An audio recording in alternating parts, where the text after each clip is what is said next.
So you've been seeing all the hair fall out in your sink. You've seen strands in your hairbrush, maybe even on your pillowcase. But the question is, are those strands that you're seeing, is that breakage or is that shedding? Because there is a difference, and knowing the difference is going to help you be able to take the right action when it comes to your healthy hair routine. Hey y'all, I'm Mika, founder of Strands of Faith, a purpose-driven beauty brand that brings joy to your textured hair. And with a background in science, I help you keep the faith in your strands by giving you real knowledge that leads to real growth. So first of all, let's define the difference between the two. What is shedding? What is breakage? Shedding is absolutely normal. We shed about 50 to 100 strands of hair per day. And when shedding happens, what's happening is these hairs are actually falling out from the roots of your scalp. And one way for you to know that it's shedding is because they will usually have like this small, tiny white bulb at the end of your hair.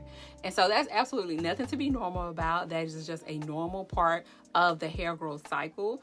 But when it comes to breakage, on the other hand, is something that's not so normal. And breakage happens when your hair snaps off somewhere along the length of the strand. So maybe it snaps midway through, maybe it snaps off like towards the end of the hair.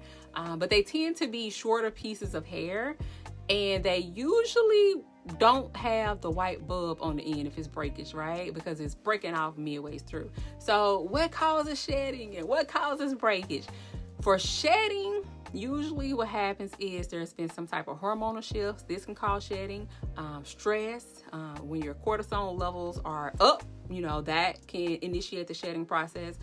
Even seasonal changes and how that affects your hair follicles. But the biggest one is postpartum. Postpartum shedding is no joke. If you've experienced this, you know. If you know, okay? It ain't no joke at all. Then what are some things that causes breakage? You got dryness, of course, which is why we always say keep your hair moisturized. This should not be underestimated.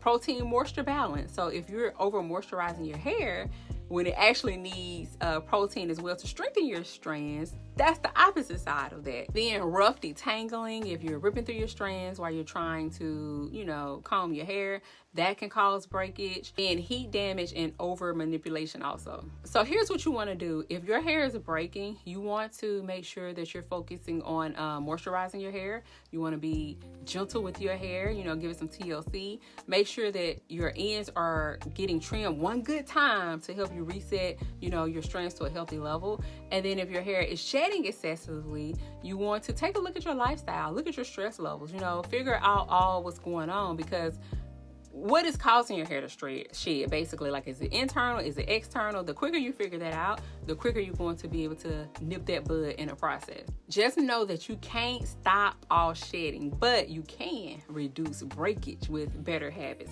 And so if you're loving these tips, I've got a complimentary ebook just for you. Head to strandsoffaith.com and download your healthy hair guide right now, and drop a green heart in the comments if this is helping you figure out what's been going on with your strands. Also follow us for more hair growth tips. Embrace your beauty, believe in you, keep the faith.